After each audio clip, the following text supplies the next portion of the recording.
Hi everyone, welcome to my channel. నేను స్వప్న. భార్యాభర్తల మధ్య బంధం అనేది ఇద్దరికి ప్రేమ ఉంటేనే చాలా బాగుంటుంది. భార్య అంటే ఎంతో ప్రేమ ఉంటుంది, అలాగే మూడో వ్యక్తితోనూ చాలా చనువుగా కూడా ఉంటారు. అలాంటి విషయం తెలిసిన భార్య నిలదీసి అడిగితే నేను ఏ తప్పు చేయలేదని తప్పించుకుంటూ ఉంటారు. దీన్నే మైక్రో చీటింగ్ అంటారు. ఇప్పుడు ప్రస్తుతం సోషల్ మీడియాలో కూడా ఇలాంటివి చాలా జరుగుతున్నాయి. అంటే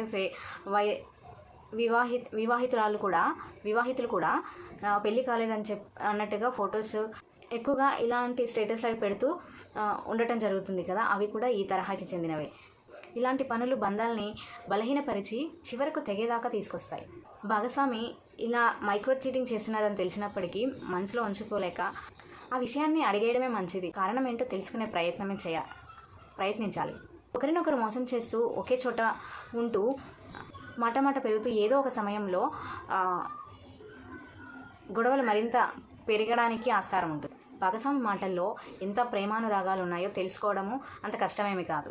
దంపతులైనా ప్రేమికులైనా ఇరువురి మధ్య ప్రేమ ఉండడం చాలా అవసరం. అలాంటిది ఒక తప్పు మాట చెప్తూ ఆ బంధంలో ఆ తప్పుకు మరొక తప్పు చేస్తూ తప్పులను కప్పిపుచ్చుకోవడానికి మరిన్ని తప్పులు చేయాల్సి ఉంటుంది. కనుక ఆ తప్పులు చెప్పాల్సిన టైం వచ్చినప్పుడు నిజాన్ని నిర్భయంగా చెప్తే ఖచ్చితంగా క్షమించే గుణం ఉంటుంది. అందుకనే భాగస్వామిని ఇష్టపడి ప్రేమించగలిగితేనే బంధం శాశ్వతం అవుతుంది.